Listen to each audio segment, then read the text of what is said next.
Puji nama Tuhan. Shalom Bapak Saudara. Shalom. Terus sekali lagi shalom. Saya percaya hari ini orang-orang yang datang ke rumah Tuhan adalah orang-orang yang siap untuk menikmati berkat Tuhan lebih lagi. Amin Bapak Saudara. Sebab itu hari ini Bapak Saudara, kalau Bapak Saudara datang dalam keadaan berbeban berat dan masalah, kita sama-sama declare hari ini, kita percaya bahwa Tuhan Yesus itu Allah yang sanggup untuk memberikan kita mujizat. Amin Bapak Saudara. Boleh saya melihat tangan-tangan orang yang percaya? Kasih tepuk tangan yang terbaik buat Tuhan Yesus. Mari sama-sama kita satukan hati, kita berdoa. Hanya ada satu nama Tuhan yang mampu menolong hidup kami, Tuhan Yesus. Hanya ada satu nama yang kasih-Nya tidak pernah berubah dalam kehidupan kami, Tuhan. Yaitu nama Engkau, Tuhan Yesus. Sebab itu hari ini Tuhan, di setiap kami Tuhan, kami datang Tuhan. Di dalam nama Tuhan Yesus Kristus, mari sama-sama yang percaya katakan. Amin. Tiada berubah kuasa nama-Mu, tiada berkesudahan kasih setia-Mu. Apabila Tuhan sudah berfirman, maka semuanya jadi. Tiada berubah kuasa nama-Mu, tiada berkesudahan kasih setia-Mu.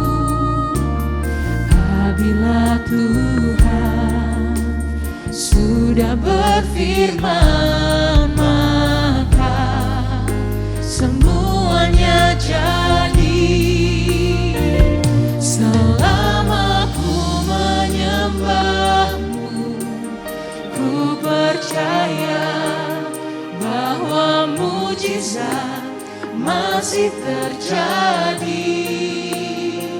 Selama Kau besertaku, ku melihat ada mujizat setiap hari. Mari kasih tepuk tangan yang terbaik buat Tuhan Yesus. Setiap kami orang-orang yang percaya Tuhan.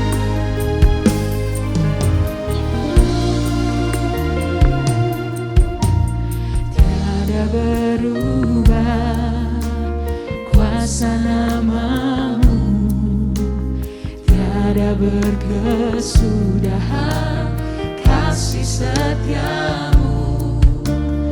Apabila Tuhan sudah berfirman, maka semuanya jadi. Tiada berubah, tiada berubah kuasa nama-Mu, tiada berubah. Kami merasakan kasih setia-Mu dalam hidup kami, kasih setia-Mu. Apabila Tuhan sudah berfirman, dengan iman katakan semuanya jadi. Mari bersama-sama katakan. Selama ku menyembah-Mu, ku percaya bahwa mujizat masih terjadi. Selama Kau besertaku, ku melihat ada mujizat setiap hari. Selama ku menyembah-Mu, ku percaya bahwa mujizat masih terjadi. Selama Kau besertaku, ku melihat ada mujizat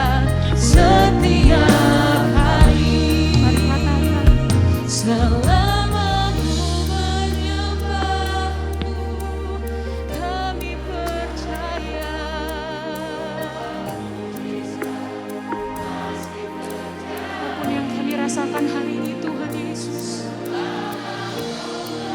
Asal Engkau beserta dengan kami Tuhan. Ada mujizat setiap hari. Selama ku menyembah, bahwa mujizat selama Kau besertaku, ku melihat ada mujizat setiap hari. Bersama-sama katakan, selama ku menyembah-Mu, kami percaya masih terjadi. Selama Kau beserta, ini iman kami Tuhan Yesus. Kami percaya mujizat-Mu masih terjadi sampai hari ini Tuhan. Mari bersama-sama orang yang percaya, katakan sama Tuhan. Selama ku menyembah-Mu, ku percaya bahwa mujizat masih terjadi. Selama Kau besertaku, ku melihat ada mujizat setiap hari.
memperkatakan Mazmur 91 bersama-sama dengan iman, agar sungguh-sungguh terjadi di dalam hidup setiap kita. Dalam lindungan Allah, orang yang duduk dalam lindungan yang maha tinggi dan bermalam dalam naungan yang maha kuasa akan berkata kepada Tuhan, tempat perlindunganku dan kubu pertahananku, Allahku yang kupercayai. Sungguh dialah yang akan melepaskan engkau dari jerat penangkap burung, dari penyakit sampar yang busuk. Dengan kepaknya ia akan menudungi engkau, di bawah sayapnya engkau akan berlindung. Kesetiaannya ialah perisai dan pagar tembok. Engkau tak usah takut terhadap kedahsyatan malam, terhadap panah yang terbang di waktu siang, terhadap penyakit sampar yang berjalan di dalam gelap, terhadap penyakit menular yang mengamuk di waktu petang. Walau 1000 orang rebah di sisimu dan 10.000 di sebelah kananmu, tetapi itu tidak akan menimpamu. Engkau hanya menontonnya dengan matamu sendiri dan melihat pembalasan terhadap orang-orang fasik. Sebab Tuhan ialah tempat perlindunganmu, yang maha tinggi telah kau buat tempat perteduhanmu. Malapetaka tidak akan menimpa kamu, dan tulah tidak akan mendekat kepada kemahmu. Sebab malaikat-malaikatnya akan diperintahkannya kepadamu untuk menjaga engkau di segala jalanmu. Mereka akan menata engkau di atas tangannya, supaya kakimu jangan terantuk kepada batu. Singa dan ular tedung akan kau langkahi. Engkau akan menginjak anak singa dan ular naga. Sungguh hatinya melekat kepadaku, maka aku akan meluputkannya. Aku akan membentenginya, sebab ia mengenal namaku. Bila ia berseru kepadaku, aku akan menjawab. Aku akan menyertai dia dalam kesesakan. Aku akan meluputkannya dan memuliakannya. Dengan panjang umur akan kukenyangkan dia, dan akan kuperlihatkan kepadanya keselamatan daripadaku. Ibadah ini dari awal sampai akhir kami persembahkan di dalam nama Bapa, Anak dan Roh Kudus, di dalam nama satu nama yang dahsyat berkuasa, Tuhan Yesus Kristus. Haleluya. Sorakan haleluya. Sebab firman Tuhan berkata, pujilah Tuhan hai segala bangsa, mengabarkan dia hai segala suku bangsa. Sebab kasih-Nya hebat atas kita, dan kesetiaan Tuhan untuk selama-lamanya. Mari setiap kita yang siap memuji Tuhan, sama-sama kita katakan amin. Haleluya. Puji nama Tuhan. Shalom Bapak Saudara. Sekali lagi shalom. Berapa banyak yang percaya di antara saudara bahwa penuaian besar sedang terjadi hari-hari ini? Amin. Saya percaya di tempat ini saudara akan menjadi saksi bagaimana setiap keluarga dimenangkan, setiap suku bangsa dimenangkan Tuhan. Amin. Sorakan haleluya. Mari bertepuk tangan. Haleluya.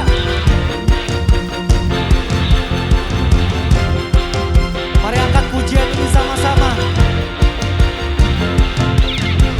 Mari kita semua umat pilihan Allah, dengarlah panggilannya untuk menggenapi firman-Nya.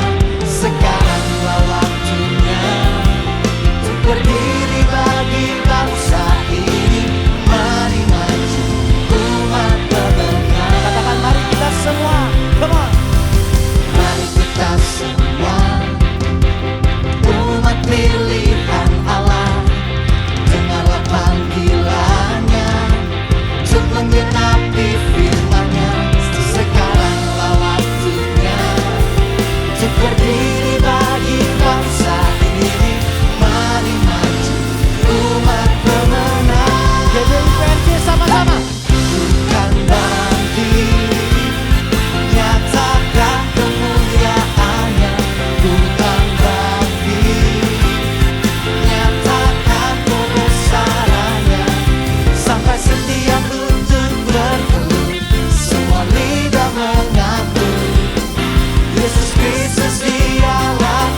menyatakan kebesarannya, sampai setiap lutut berteluh, semua lidah mengaku Yesus Kristus dialah Tuhan, Raja segala raja. Saya mau dengar lebih keras lagi suaranya sama-sama ya. Ku kan bangkit, nyatakan kemuliaannya.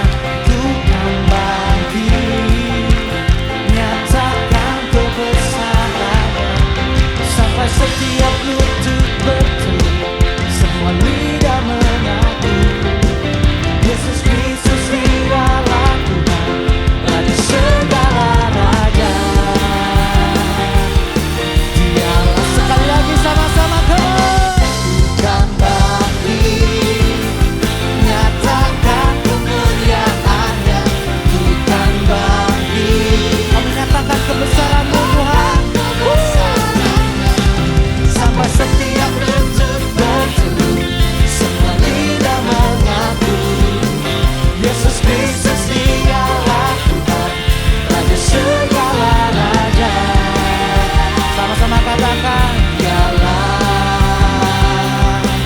Raja, sebab Dia Raja, amin. Dialah Raja, sekali lagi sama-sama, dialah Raja. Sorak-sorai kemuliaan buat Tuhan Yesus, serahkan haleluya. Sebab Engkaulah Raja kami yang hidup Tuhan. Tiada Allah lain selain Kau Tuhan kami, Yesus Kristus. Terima kasih Tuhan, terima kasih. Kami siap masuk lebih dalam lagi dalam hadirat-Mu. Haleluya, amin. Selamat duduk kembali Bapak Saudara yang kasih Tuhan Yesus. Terima kasih Tuhan, terima kasih. Kami tahu Engkau hadir dalam setiap hidup kami. Kami tahu Engkau Tuhan yang menopang setiap kami, Tuhan Yesus. Terima kasih Tuhan, terima kasih.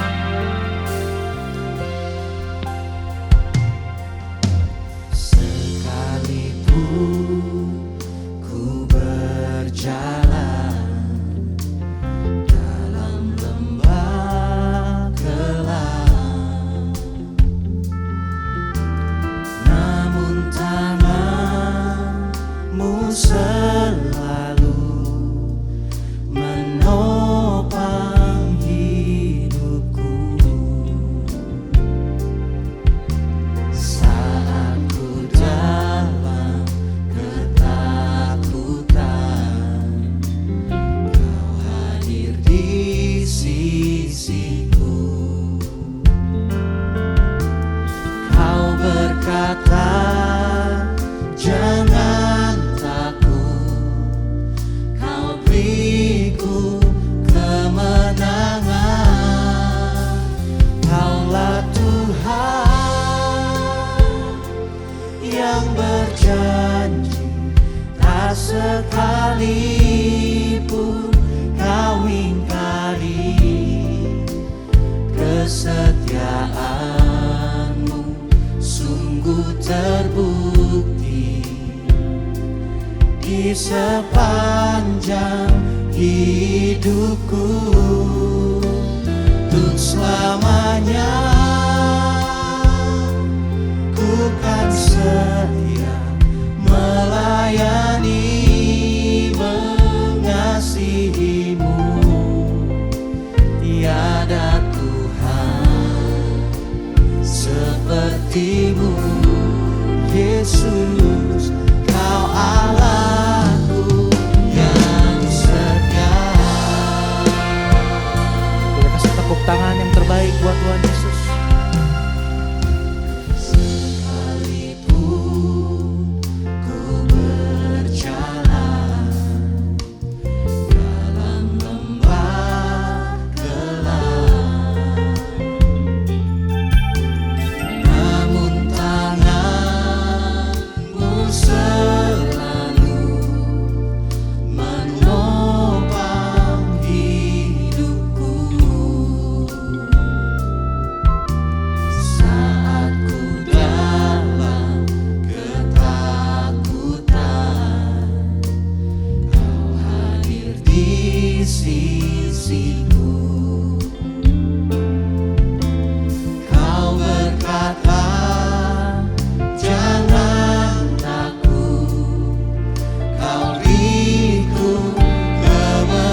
Tiada Tuhan seperti-Mu, Yesus. Kau Allahku yang setia. Mari lebih sungguh lagi sama-sama katakan, Kaulah Tuhan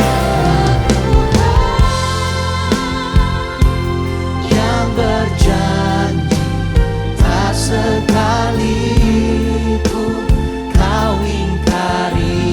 Kesetiaan-Mu sungguh terbukti di sepanjang hidupku, untuk selamanya ku kan setia melayani, mengasihi-Mu. Tiada Tuhan seperti-Mu, Yesus. Kau Allahku yang setia. Mari kita bawa sembah kita buat Tuhan. Sebab Kau Allah kami yang setia, yang tak pernah tinggalkan setiap kami. Oh, terima kasih Tuhan. Sebab itu kami menyembah-Mu, sebab itu kami memuji-Mu. Sebab Kau layak Tuhan, sebab Kau layak disembah, sebab Kau layak diagungkan, Yesus namanya.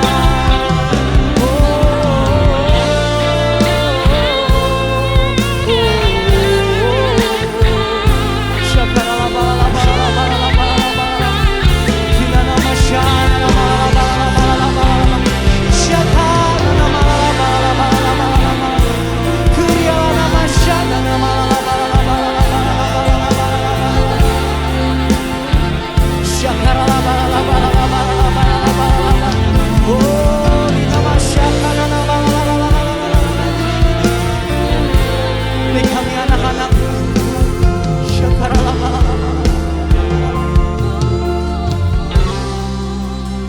Kaulah Tuhan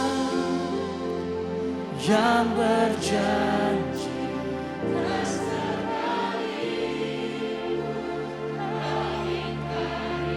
kesetiaan-Mu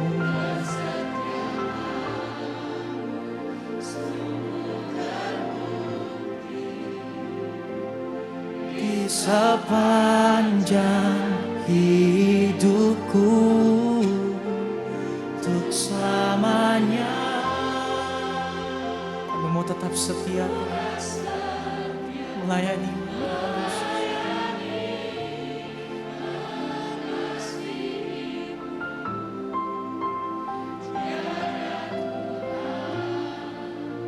Seperti-Mu, Yesus.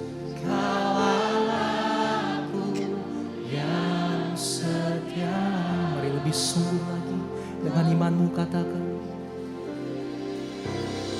Kaulah Tuhan yang berjanji tak sekalipun Kau ingkari. Kesetiaan-Mu sungguh terbukti di sepanjang hidupku, selamanya ku kan melayani, mengasihi.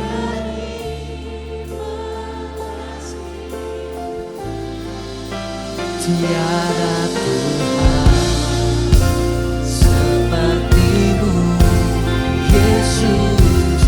Kau Allahku yang setia. Mari sambil angkat tanganmu, sama-sama katakan, Kaulah Tuhan yang berjanji tak sekalipun Kau ingkari.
Shalom saudara, hari ini saya akan bicara mengenai hal yang jarang sekali dibicarakan, tapi juga hal yang sangat sensitif, yaitu mengenai neraka saudara. Nah, sebagai anak-anak Tuhan kita harus tahu dan mengerti tentang kekekalan. Kalau kita percaya sama firman Tuhan, kita harus percaya adanya surga. Dan kalau kita percaya adanya surga, kita juga harus percaya adanya neraka. Mungkin kita tidak usah membahas, tidak suka membahasnya saudara. Tapi surga dan neraka adalah tempat yang benar-benar ada dan benar-benar nyata. Nah saudara, beberapa hari yang lalu anak saya mengirimkan suatu kutipan mengenai pembicaraan Elon Musk dengan pengikutnya di media sosial. Nah, siapa yang tidak kenal dengan Elon Musk? Beliau sedang naik daun, sedang terkenal, mungkin salah satu orang yang terkaya, juga orang yang sangat jenius, saudara. Nah, dalam pembicaraan ini izinkan saya untuk menerjemahkan secara bebas pada hari ini. Dikatakan demikian, dikatakan kamu tidak akan mati sebelum waktunya, Ellen. Bagaimanapun, engkau ini figur yang sangat unik di dunia ini. Cuman pikirkan satu hal. Sebagai orang yang jenius, apakah engkau sudah temukan adanya seorang pencipta hebat yang menciptakan dunia ini? Kalau engkau sudah temukan, pastikan engkau mengakuinya sebelum berakhirnya denyut jantungmu. Diberkatilah kamu. Kemudian Elon Musk ini kasih emotikon ketawa sebagai jawabannya. Dan dia bilang, terima kasih buat berkatnya. Tapi saya ini oke loh kalau masuk neraka. Kalau itu memang destiniku. Karena mayoritas besar manusia yang pernah dilahirkan akan berada di sana. Saudara, Elon Musk mungkin menganggap dirinya hebat. Karena dia sukses, dia punya banyak uang. Dan dia tidak keberatan masuk neraka. Nah, ada satu lagi orang yang berbicara seperti demikian saudara ya. Ada siapa yang tidak kenal dengan Ted Turner? Dia adalah seorang founder daripada Turner Broadcasting yang sangat terkenal di Amerika Serikat. Suatu hari dia diinterview oleh wartawan dan dia mengatakan surga itu membosankan. Karena apa? Karena surga terlalu sempurna dan aku tidak mau ada di sana. Di akhir tahun 1989 dia bilang lagi saudara, kekristenan itu hanya untuk pecundang. Tuhan Yesus tidak perlu repot-repot mati di kayu salib. Dan saya tidak mau ada orang yang mati buat saya. Saya ini hobinya cuman apa sih? Cuman minum-minum. Saya ini hobinya cuman apa sih? Cuman main perempuan yang dengan perempuan yang cantik-cantik. Kalau itu buat saya masuk neraka, ya sudahlah. Itu demikian saudara ya. Mereka mempunyai pendapat yang berbeda. Tapi kalau pendapat ini tentang kekekalan, mereka itu salah besar. Karena apa? Tuhan kita ini Tuhan yang kudus. Dikatakan di Alkitab tidak ada satu orang pun yang bisa datang ke Bapa kecuali melalui Tuhan Yesus Kristus. Dan tidak ada satu orang pun yang bisa melihat kepada Bapa yang kudus kalau kita tidak hidup dalam kekudusan. Saudara, kita ini sering tidak kepikir kapan sih kita itu bisa berpulangnya.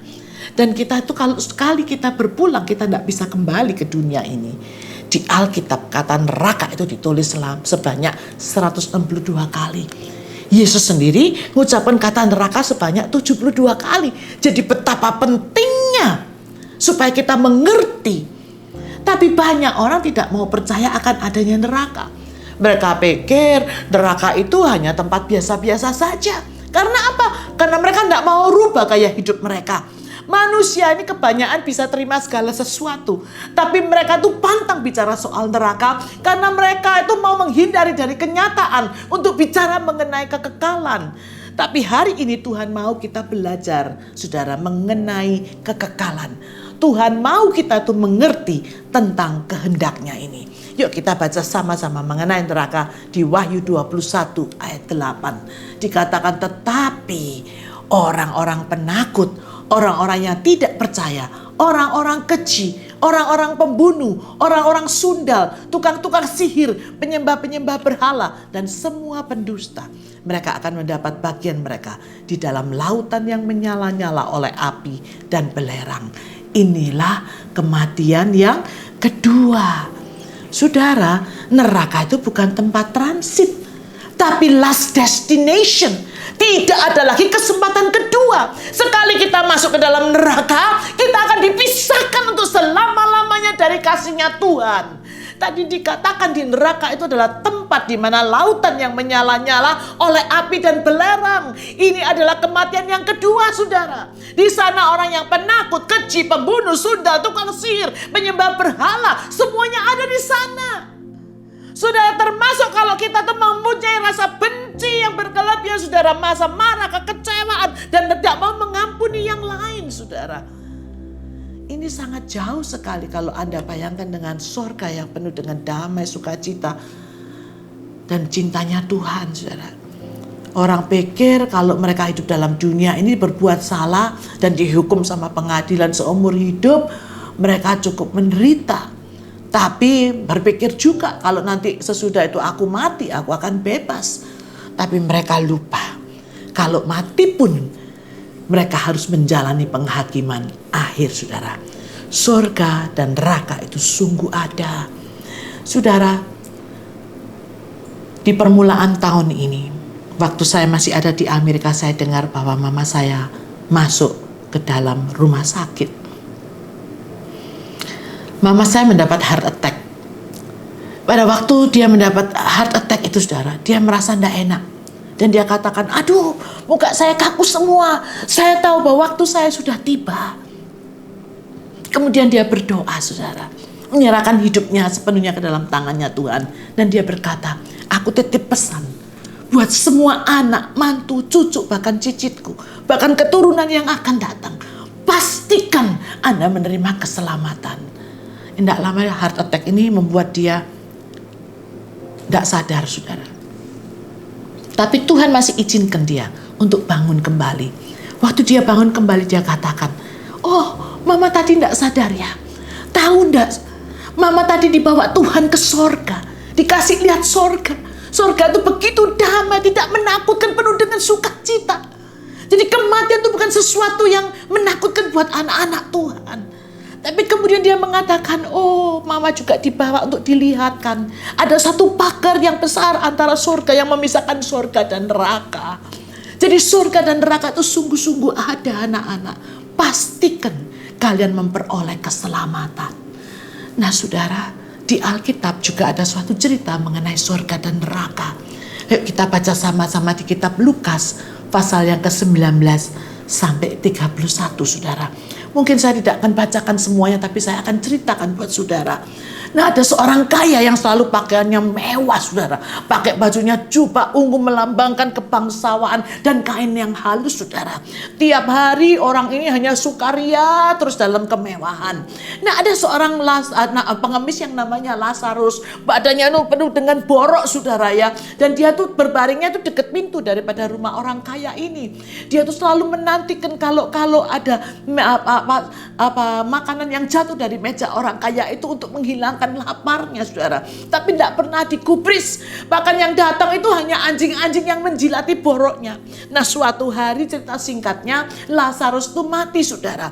Tapi dia dibawa oleh malaikat-malaikat ke pangkuan Abraham. Demikian juga orang kaya itu, dia juga mati, saudara. Nah, tapi dia menderita sengsara di alam maut. Waktu dia di alam maut itu dia mandang ke atas. Dan dari jauh dikatakan Alkitab dia melihat Abraham. Dan Lazarus orang pengemis itu duduk di pangkuannya Abraham. Jadi dia tuh berseru sama Abraham. Dia bilang, Bapak Abraham kasihani aku. Suruhlah Lazarus untuk dia mencelupkan ujung jarinya ke dalam air. Untuk menyejukkan lidahku. Sebab aku ini sangat kesakitan dalam nyala api ini. Saudara, begitu menderitanya dia. Tapi Abraham mengatakan, tidak bisa nak.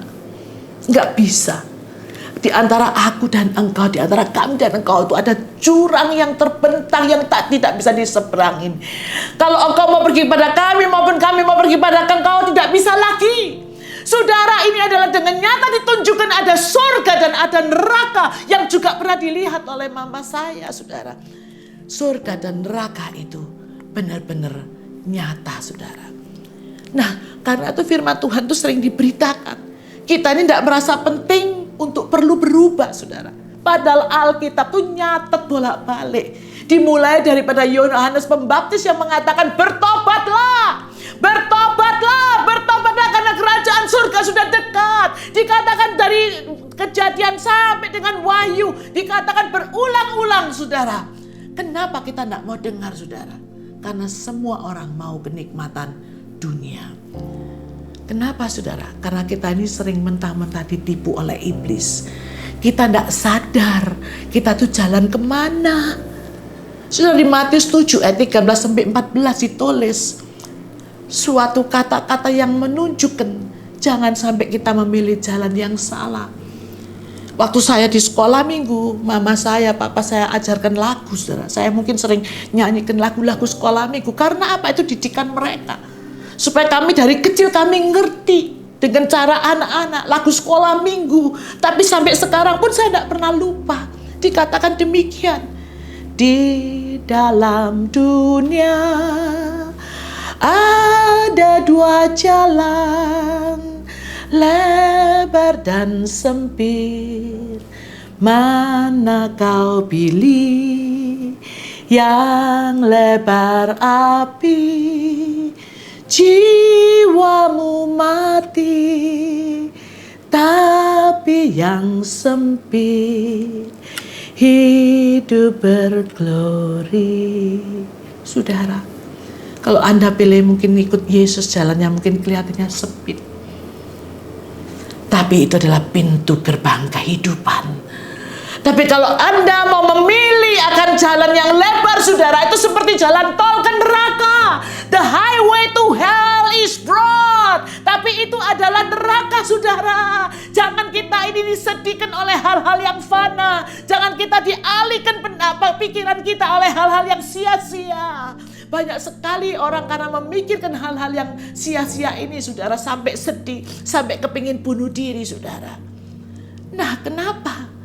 Bahkan Tuhan pun mengasihkan suatu perumpamaan tentang seorang penabur. Kenapa firman Tuhan tidak bisa berbuah? Karena kekhawatiran dunia yang menghimpit. Kita baca di Markus 4 ayat 19. Dikatakan lalu kekhawatiran dunia ini dan tipu daya kekayaan dan keinginan-keinginan akan hal yang lain masuklah menghimpit firman itu sehingga tidak berbuah. Begitu mengerikan, saudara, kekhawatiran dunia, tipu daya kekayaan, dan keinginan-keinginan akan hal yang lain. Saya akan memberikan beberapa contoh, saudara. Ada seorang yang sangat kaya raya. Namanya adalah Adolf Merkel, saudara. Yang punya VW, Volkswagen. Pengusaha bilioner. Salah satu orang yang terkaya di Jerman. Mungkin dia adalah orang yang kelima terkaya di Jerman. Total kekayaannya waktu itu sampai 9,2 billion US dollar. Pada waktu dia umur 74 tahun, saudara ya, dia mengalami financial crisis. Stok-stok pada jatuh. Nah, dia kehilangan kurang lebih 500 miliar euro, saudara. Mungkin dari bilioner dia agak bergerak sedikit menjadi milioner. Masih milioner, saudara. Tapi suatu hari, saudara, suatu hari dia bangun pagi. Seperti biasa kebiasaannya. Dia makan pagi dengan istrinya. Dia mencium istrinya dan pamit. Kemudian dia jalan. Istrinya pikir dia jalan ke kantor. Di tengah jalan, dia berhenti dekat dengan rel kereta api. Dan begitu kereta api dengan cepat berjalan, saudara, dia melemparkan diri ke atas rel kereta api ini. Karena apa? Karena dia tidak tahan dengan tekanan. Karena kehilangan sebagian daripada kekayaannya. Saudara, mau sampai kapan? Mau sampai berapa kaya, saudara? Saudara, kita tidak pernah tahu bahwa tekanan-tekanan ini begitu menekan sampai kita kehilangan fokus kepada Tuhan. Yang kedua, contoh kedua, Michael Jackson. Siapa tidak kenal sama Michael Jackson? Dia living legend. Bahkan sampai sekarang pun dibuat show-nya. Show hologram, tidak ada orangnya pakai hologram, saudara, di Las Vegas. Dia sudah pernah mendapatkan Living Legend Award di Grammy Award yang ke-35. Dan orang memanggil dia King of Pop. Lah, talentanya begitu luar biasa, suaranya begitu bening dan jernih, saudara. Penghasilannya bisa sampai 750 miliar US dollar. Tapi dia begitu stres, tidak bisa tidur sampai dia harus makan obat tidur. Tapi obat tidur biasa sudah tidak mempan. Jadi apa yang terjadi? Dia minta akan obat tidur, yang obat bius yang dipakai biasanya untuk operasi supaya dia bisa tidur. Ternyata saudara, uang dan ketenaran juga tidak bisa membuat dia bahagia. Dan akhirnya dia meninggal dunia karena overdoses. Contoh yang ketiga saudara, ini favorit saya, adalah Robin Williams. Selalu buat orang ketawa. Siapa yang tidak terkesan dengan penghayatannya waktu main drama saudara? Waktu saya masih ingat sekali, salah satu filmnya yang terkenal adalah Mrs. Doubtfire. Dari orang dewasa sampai anak kecil, semua suka saudara ya. Dan dia menangkan begitu banyak award. Tidak cuma sekali, tapi berkali-kali. Sampai 2 kali dia menangkan Primetime Emmy Awards. Dia menangkan 6 kali Golden Globe Awards. 2 kali Serena Actors Guild saudara. 4 kali Grammy Awards dan Disney Legend. Wah, orang yang luar biasa talentanya saudara. Luar biasa sekali. Tapi dia sangat depresi. Sehingga akhirnya suatu hari dia mengambil sabuknya. Dia gantung diri saudara.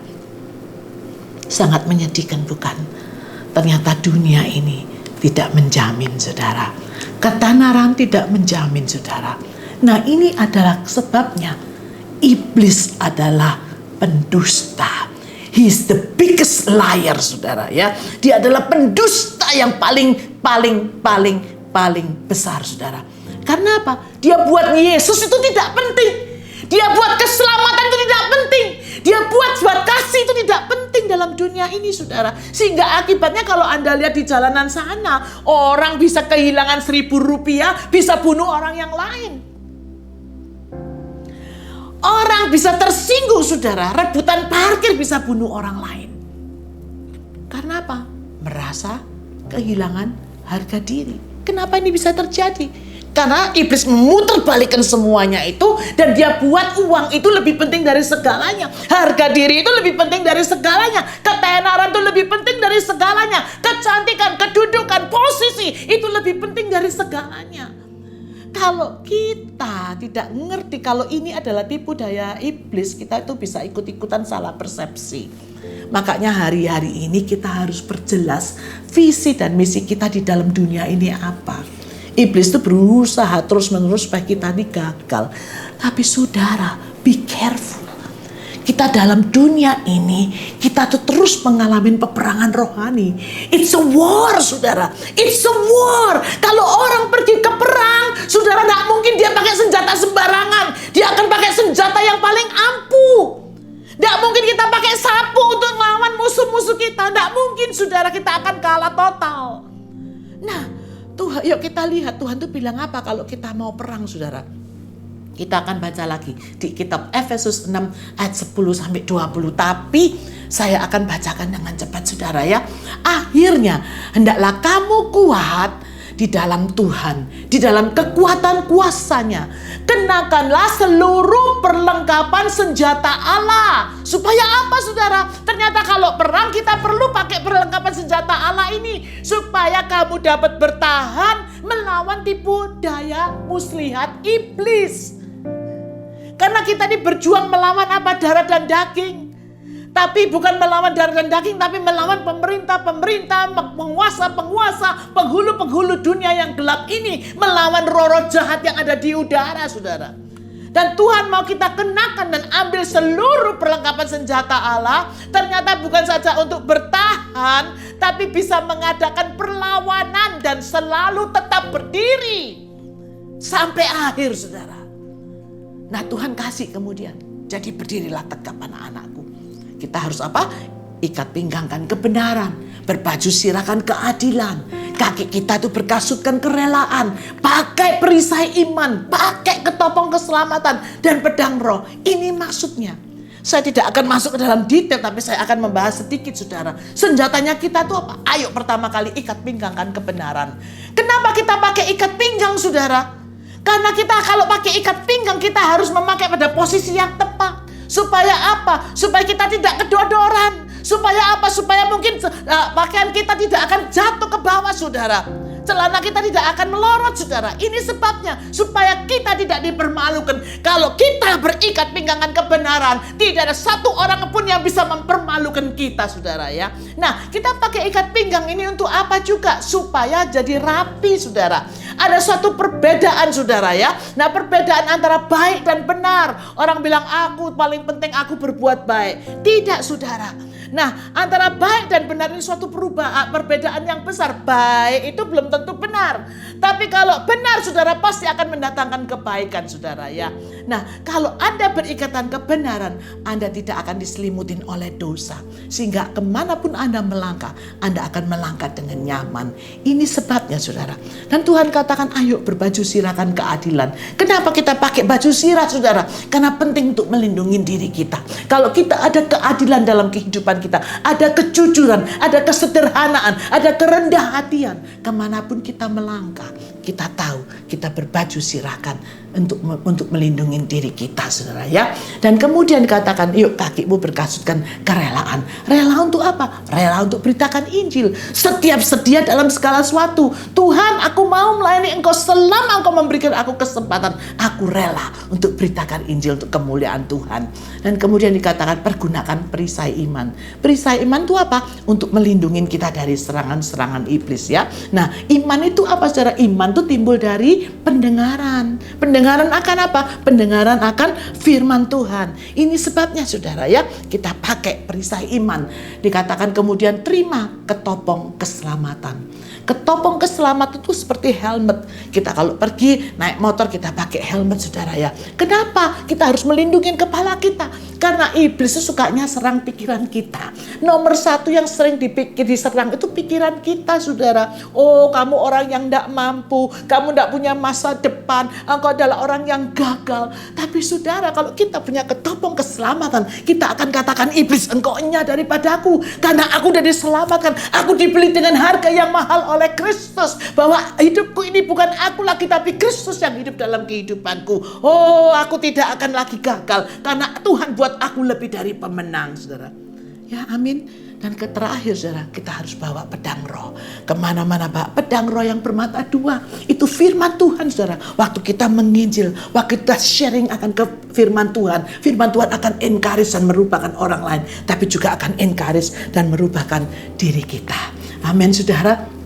Nah, jangan pakai sapu lidi untuk perang, saudara ya. Jangan pakai senjata yang salah. Kalau kita pakai senjata yang salah, kita doa pun hanya ala kadarnya, saudara. Itu menyedihkan, bukan, saudara? Sekali lagi ingat, kita dalam peperangan rohani.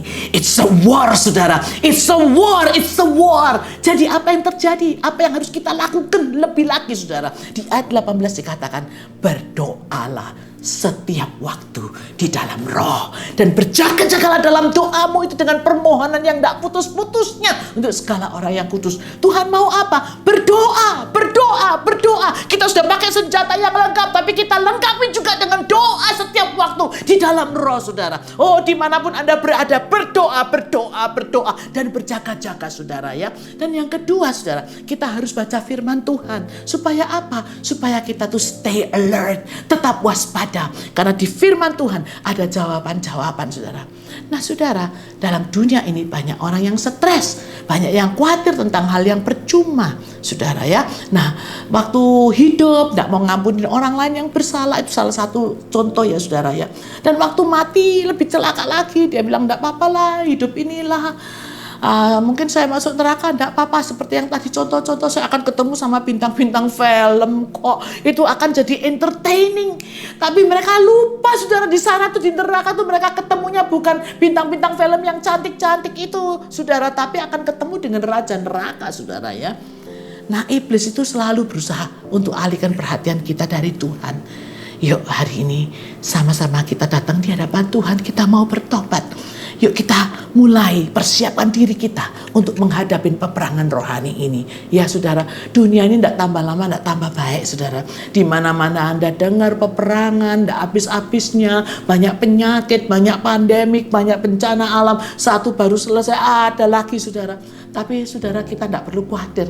Karena ini memang sudah dinubuatkan di dalam Alkitab dan pasti terjadi, saudara.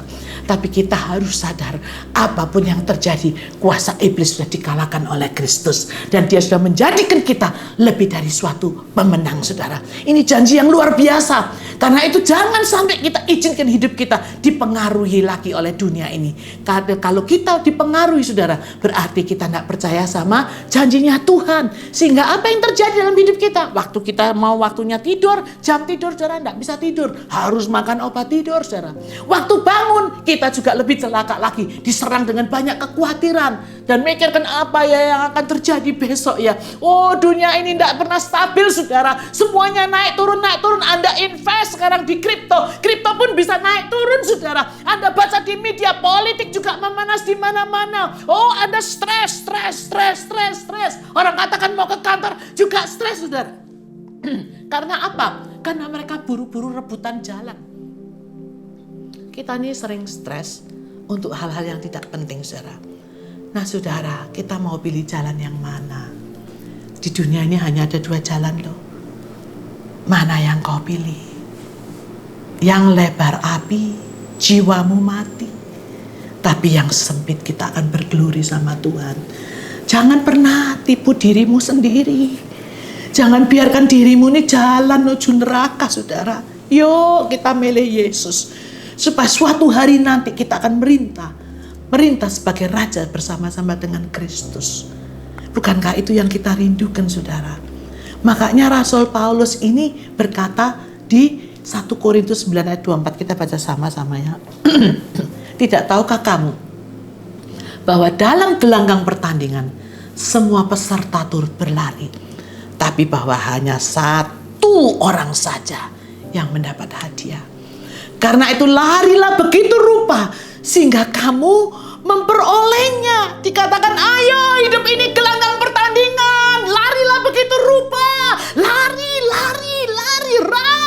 run my brother, run my sister, run. Ini gelanggang pertandingan. Di ujung sana ada mahkota kehidupan yang menantikan kita. Jangan pilih jalan yang lebar, tapi bawa kita ke neraka. Dalam alam maut untuk selama-lamanya. Surga dan neraka itu nyata saudara. Kita hidup di dunia ini hanya sementara. Mau enggak kita itu belajar untuk memilih Kristus dalam hidup kita. Seperti yang Paulus katakan. Sehingga kita bisa mengatakan, hari ini saya mau hidup. Dan hidup itu untuk Kristus. Hidup itu Kristus. Dan mati itu keuntungan. Karena kita akan bersama-sama dengan Tuhan untuk selama-lamanya di sorga. Saudara, jangan sia-siakan hidup kita. Mari kita sama-sama tundukkan kepala di hadapan Tuhan. Tuhan Yesus, terima kasih buat firman-Mu. Engkau sungguh Allah yang luar biasa ya Tuhan. Ampuni dosa-dosa kami kalau seringkali kami menyia-nyiakan hidup kami. Sehingga kami tidak sadar untuk memilih jalan yang salah Tuhan. Biarlah hari ini kami sama-sama merendahkan diri, kami mau bertobat. Kami mau belajar lebih lagi Tuhan mengenai firman-Mu supaya hidup kami ini sungguh-sungguh mencerminkan Engkau. Tuhan terima kasih. Ajar kami Tuhan untuk selalu berlari bersama dengan Engkau dalam gelanggang pertandingan di dalam dunia ini. Sehingga kita bisa memenangkan pertandingan ini dan mendengar Engkau mengatakan, well done my good and faithful servant. Terima kasih ya Tuhan. Di dalam nama Yesus kami berdoa. Amin.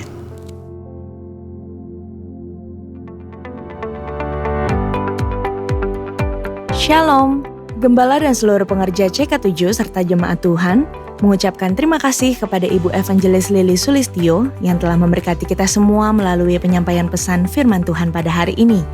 Tuhan Yesus memberkati Ibu dan keluarga berlimpah-limpah. Amin. Untuk rangkuman dan slide khotbah dapat dilihat di apps GBI PRJ Group CK7 dengan modul Sermon Summary Ibadah Raya. Berikut kami sampaikan beberapa pengumuman. Ibadah Raya via live streaming hari Minggu tanggal 22 Mei 2022 pukul 7, 9, 11.30, 14 dan 16.30 waktu Indonesia Barat akan dilayani oleh Pendeta Johan Lumoindong. Ibadah Raya tersebut akan disertai dengan ibadah secara online lainnya mulai pukul 7 waktu Indonesia Barat. Untuk ibadah Mandarin Service, ibadah Youth dan Junior Bahasa Indonesia, ibadah Anak Bahasa Inggris dan Bahasa Indonesia, serta ibadah anak berkebutuhan khusus di channel YouTube GBI PRJ CK7. Untuk persembahan umum atau kolekte, perpuluhan jemaat, ucapan syukur dan lain-lain dapat dilakukan melalui e-banking, mobile banking, ATM maupun online di website ke rekening persembahan CK7. BCA Cabang Tamrin dengan nomor account 206 333 8222 atas nama GBI PRJ. Ibadah onsite Minggu tanggal 22 Mei 2022 akan diadakan di GBI PRJ pukul 9, 11.30 dan 16.30 waktu Indonesia Barat, dilayani oleh Evangelis Indri Pardede. GBI Interkon pukul 9, 11.30 dan 16.30 waktu Indonesia Barat, dilayani oleh Pendeta Indarwanto Tarigan BA. GBI Alam Sutra Mall pukul 9, 11.30 dan 16.30 waktu Indonesia Barat, dilayani oleh PDP Charlie Jeremia. GBI PRJ Pluit pukul 9 dan 11.30 waktu Indonesia Barat, dilayani oleh PDM Grace Suhadi. GBI PRJ Mandarin pukul 9 waktu Indonesia Barat, dilayani oleh Pendeta Dr. Yanto Simko Putra MD PhD. GBI HCR pukul 9 waktu Indonesia Barat, dilayani oleh PDM Teresia Cynthia Tirta Direja SH. Diinformasikan untuk ibadah onsite GBI Interkon dan Alam Sutra Mall yang sekarang diadakan pada pukul 9, 11.30 dan 16.30 waktu Indonesia Barat, mulai Minggu tanggal 5 Juni 2022, berubah menjadi pukul 9, 11 dan 16.30 waktu Indonesia Barat. Dan untuk GBI PRJ Pluit yang sekarang diadakan pukul 9 dan 11.30 waktu Indonesia Barat, berubah menjadi pukul 9 dan 11 waktu Indonesia Barat. Sehubungan dengan libur nasional Hari Raya Waisak pada hari Senin, 16 Mei 2022, maka diinformasikan doa fajar diliburkan. Menara doa dan Bible study tetap aktif seperti biasa. Penyesalan adalah sebuah kata yang tidak nyaman kita dengar. Terlebih lagi kalau itu terjadi pada kita. Namun, setiap kita pasti pernah atau bahkan sedang mengalami yang namanya penyesalan. Apakah betul penyesalan tidak dapat mengubah masa lalu? Begitu pula kekhawatiran tidak dapat mengubah masa depan? Firman Tuhan yang disampaikan Rasul Paulus di Filipi 3 ayat 13b mengatakan, "Aku melupakan apa yang telah di belakangku dan mengarahkan diri kepada apa yang di hadapanku." Me and my regrets. Saya dan penyesalan saya. Itulah seri suplemen cool terbaru. Dan di topik pertama ini, kita akan sama-sama belajar bagaimana kita berhadapan dengan penyesalan-penyesalan kita. Dealing with my regrets. Mari bergabung bersama di Cool Online CK7 bagi Bapak Ibu yang belum tertanam di Cool. Pada hari Jumat, 20 Mei 2022, pukul 19 sampai dengan 21 waktu Indonesia Barat. Dan hari Sabtu, 21 Mei 2022, pukul 10 sampai dengan 12 waktu Indonesia Barat.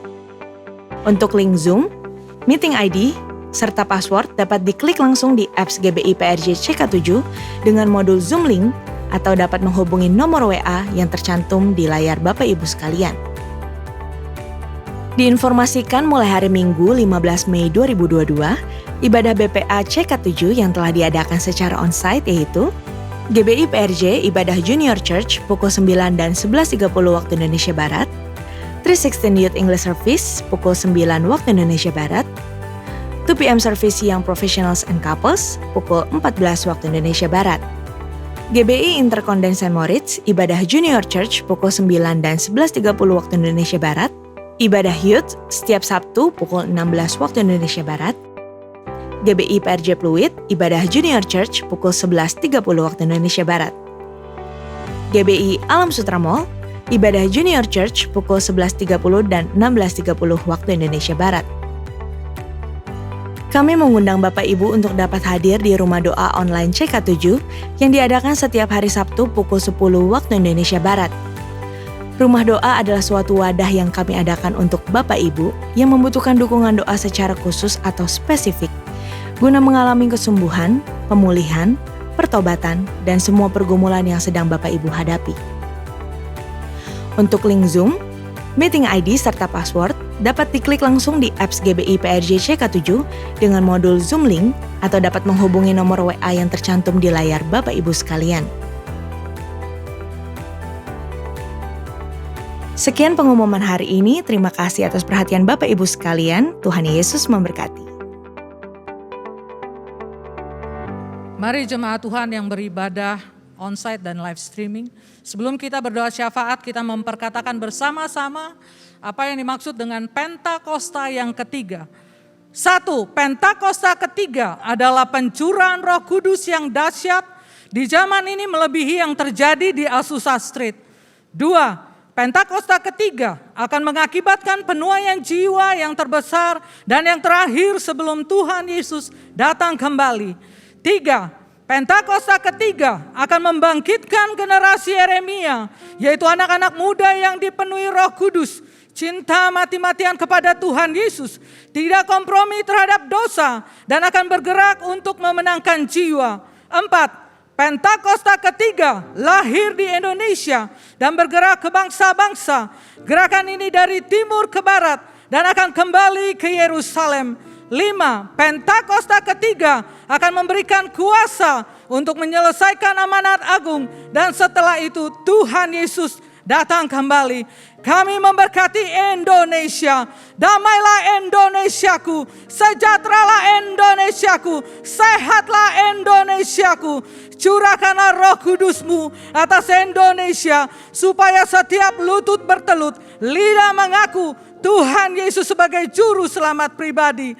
Indonesia diluputkan dari pandemi COVID-19 dan seluruh varian-variannya.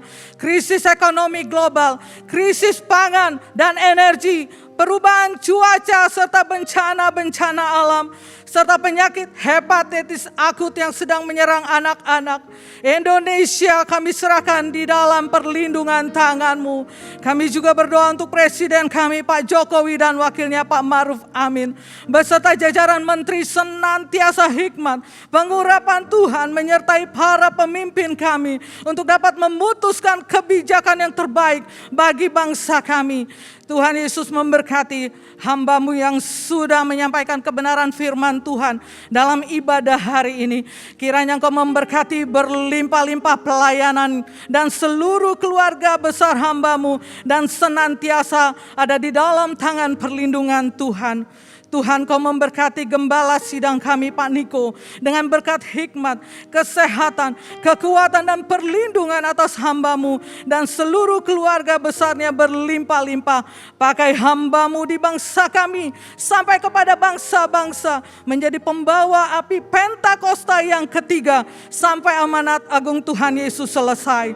Tuhan Yesus memberkati Dr. Yanto dan penggembalaannya di CK7. Kesehatan dan kekuatan Tuhan berikan, dan seluruh keluarga besar hamba-Mu ada di dalam tangan perlindungan Tuhan. Tuhanlah yang menjadi perisai dalam kehidupan hamba-Mu. Bangkitkan generasi Yeremia kami di CK7. Generasi yang takut dan hormat sama Tuhan. Hidup kudus di hadapan Tuhan. Pakai generasi kami dengan dahsyat Tuhan untuk memenangkan banyak jiwa-jiwa. Berkati ya Tuhan ibadah-ibadah PPA yang akan dibuka Tuhan. Biarlah banyak jiwa-jiwa Tuhan datang ke hadapan-Mu. Kami juga berdoa untuk jemaat Tuhan yang sakit oleh bilur-bilur darah Tuhan Yesus, sembuh dan pulih. Yang berbeban berat Tuhan berikan kelegaan. Yang di dalam pergumulan Tuhan berikan jawaban doa. Dan setiap umat Tuhan diluputkan dari virus COVID-19 dan varian-varian barunya, serta diluputkan dari krisis ekonomi global di dalam nama Tuhan Yesus Kristus. Mari jemaat Tuhan, kita siapkan hati dan angkat tangan kita untuk menerima berkat Tuhan melalui hamba-Nya.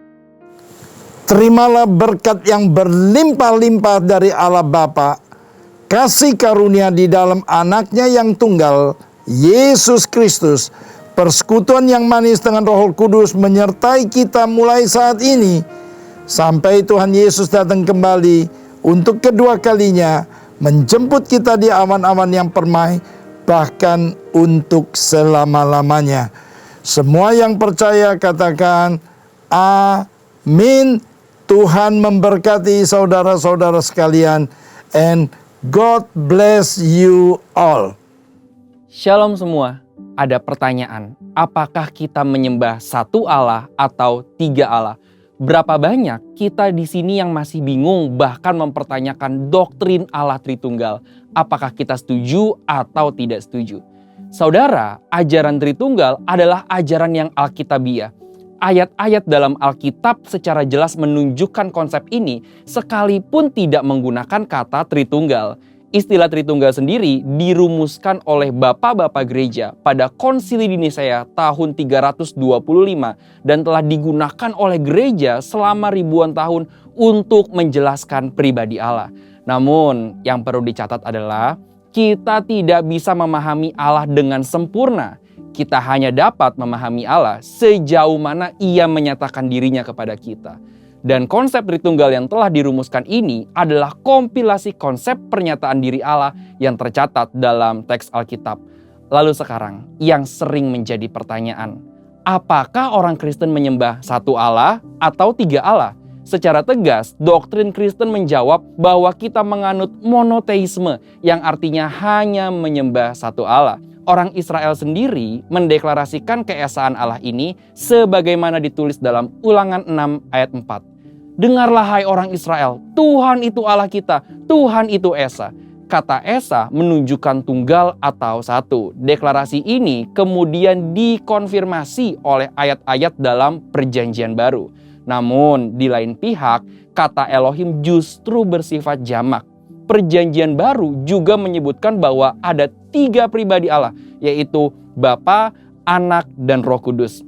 Sebagai contoh adalah peristiwa ketika Yesus dibaptis. Dalam peristiwa tersebut terlihat ada pemisahan yang jelas, yaitu Yesus sebagai anak yang dibaptis, Bapa berbicara dari sorga, dan Roh Kudus turun seperti burung merpati ke atas Yesus. Tentu pemahaman kekristenan ini adalah suatu pemahaman yang unik dan sulit dicerna. Maka istilah Tritunggal menjadi jawaban dari permasalahan ini. Kita menyembah satu Allah, yaitu Bapa, Anak, dan Roh Kudus, ketiganya yang Esa. Pengertian Tritunggal sendiri berarti Allah itu Esa dan memiliki 3 pribadi yang sama kekal dan sederajat, sama dalam hakikat tetapi beda dalam pribadinya. Satu hakikat, 3 pribadi. Jadi Bapa adalah Allah, Anak adalah Allah, dan Roh Kudus adalah Allah. Tidak ada 3 Allah, melainkan satu Allah.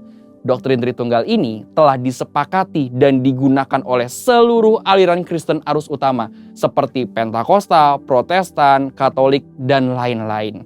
Sehingga dapat menjadi alat ukur apakah sebuah gereja menggunakan doktrin yang benar atau tidak. Adapun dalam sejarah pernah ada beberapa pemahaman yang salah terkait doktrin Tritunggal. GBI sendiri lewat pengakuan iman, pengajaran dasar, dan tata gereja GBI secara jelas menganut pemahaman Tritunggal, yaitu satu hakikat, 3 pribadi. Ketiga pribadi Allah dalam Allah Tritunggal sendiri juga memiliki peran yang spesifik. Misalnya, Bapa sebagai pencipta dan pemelihara, Anak sebagai pendamai dan penyelamat, Roh Kudus tinggal di dalam hati kita dan bekerja di hati kita. Lalu sekarang saudara, jika memahami Allah sesulit itu, bagaimana mungkin kita bisa menginjil agar orang-orang bisa bertobat dan menerima keselamatan? Bicara mengenai keselamatan adalah hanya dalam percaya kepada Yesus Kristus. Setelah seseorang percaya, bertobat, dan menerima Tuhan Yesus, barulah perjalanan mengenal dan memahami Allah Tritunggal dimulai. Maka dari itu, sambil terus memahami kekayaan dan kebesaran Allah Tritunggal, kita juga harus terus memberitakan Yesus Kristus kepada dunia. Karena keselamatan hanya ada di dalam Yesus Kristus. Saudara, untuk penjelasan lebih lengkap dari tim teologi kami, silakan buka link yang ada di atas atau scan QR Code yang tersedia. Tuhan Yesus memberkati.